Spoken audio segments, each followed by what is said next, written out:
வணக்கம் நண்பா. நாம இந்த வீடியோல பார்க்க போறது மசகா இந்த படத்தோட மூவி ரிவ்யூ தான் பார்க்க போறோம். இந்த படம் தமிழ் டப்பிங்ல அவைலபிள் தான் இருக்கு. இந்த படத்தோட ஒன்லைன் எடுத்துக்கிட்டீங்கன்னா, ஹீரோ சின்ன வயசுல இருந்து அம்மா இல்லாம அப்பா கூட மட்டும் தான் வளர்ந்துட்டு இருக்காரு. இப்போ ஹீரோக்கு பொண்ணு பார்க்கலாம் அப்பா கிளம்புனா எந்த இடத்துலயுமே வந்துட்டு எங்க வீட்டுல ஒரு பொண்ணு கூட இல்ல, எப்படி எங்க பொண்ணை நம்பி அனுப்புவோம்னு ஒரு கேள்வி வருது. சோ இதனால அப்பா வந்து என்ன பண்றாரு, சரி நாம இந்த வயசுல வந்துட்டு ஒரு பொண்ணை பார்த்து வந்துட்டு கல்யாணம் பண்ணிட்டோம்னா நம்ம வீட்லயும் ஒரு பொண்ணு இருக்கு, பையனுக்கு வந்துட்டு ஒரு பொண்ணு கிடைக்குன்னு நினைச்சு ஒரு ஃபேமிலி போட்டோ அமைச்சிடலாம்னு பாக்குறாரு.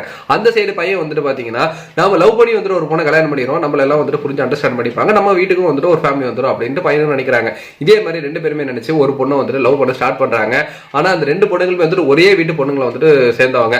ஸோ இந்த விஷயம் வந்துட்டு இவங்களுக்குலாம் தெரிய வர அந்த வீட்டில் இருக்கக்கூடியவர் தான் முரளி சர்மா. இவர் எடுக்கிற டிசிஷன் இவங்க ரெண்டு பேருக்குமே ஒத்தே போகாது, ரெண்டு பேருமே ஒரே வீட்டில் வந்துட்டு வாழ மாட்டாங்க. அதனால ஒன்னா இவங்க ரெண்டு பேர்த்தையும் வந்துட்டு நீங்க சமாதானப்படுத்துறீங்க அப்படின்னா தாராளமா கல்யாணத்துக்கு ஒத்துக்கிறேன் அப்படிங்கிறாரு.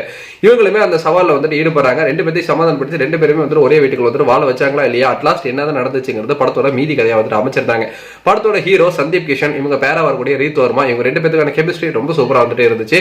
லவ் சீன்ஸ் ஆகட்டும், ஆக்ஷன் சீக்வன்ஸ் ஆகட்டும் ரொம்ப சூப்பரா வந்துட்டு பண்ணியிருந்தாரு சந்தீப். இந்த சைடு அடுத்தது அவங்க அப்பா கேரக்டர் எடுத்துக்கிட்டீங்கன்னா ராவோ ரமேஷ், அவங்களுக்கு பேரை வந்துட்டு அன்ஷு அம்பானி வந்துட்டு பண்ணியிருந்தாங்க. இவங்க ரெண்டு பேருக்கான கெமிஸ்ட்ரி, அந்த சின்ன சின்ன லவ் போர்ஷன்ஸ், எமோஷன் சீக்வன்ஸ் இது எல்லாமே வந்துட்டு அழகா நீட்டா வந்துட்டு பிரசன்ட் ஆயிருந்தது.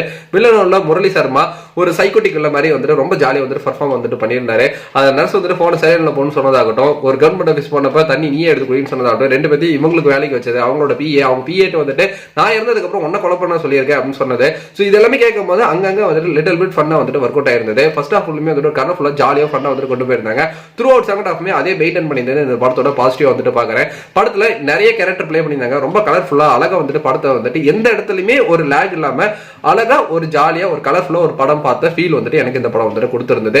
முக்கியமா அப்பா பையனுக்கான அந்த காம்போ, ரெண்டு பேருமே வந்துட்டு சேர்ந்து வேற வேற பொண்ணை லவ் பண்றது, ரெண்டு பேருக்கு இந்த விஷயம் தெரிஞ்சு ரெண்டு பேருமே மாத்தி மாத்தி திட்டிக்கிறது, ஒரே வீட்டு பொண்ணுன்னு தெரிஞ்சதுக்கு அப்புறம் ரெண்டு பேருமே வந்துட்டு அவங்க இப்ப யார் விட்டு கொடுக்க போறது, இவங்க ரெண்டு பேரும் எப்படி சேர்த்து வைக்க போறாங்கன்ட்டு அழகழகான ஒரு டிஃபரெண்டான காட்சிகள் வச்சு படத்தை வந்து மூவ் பண்ணி கொண்டு போயிருந்தாங்க.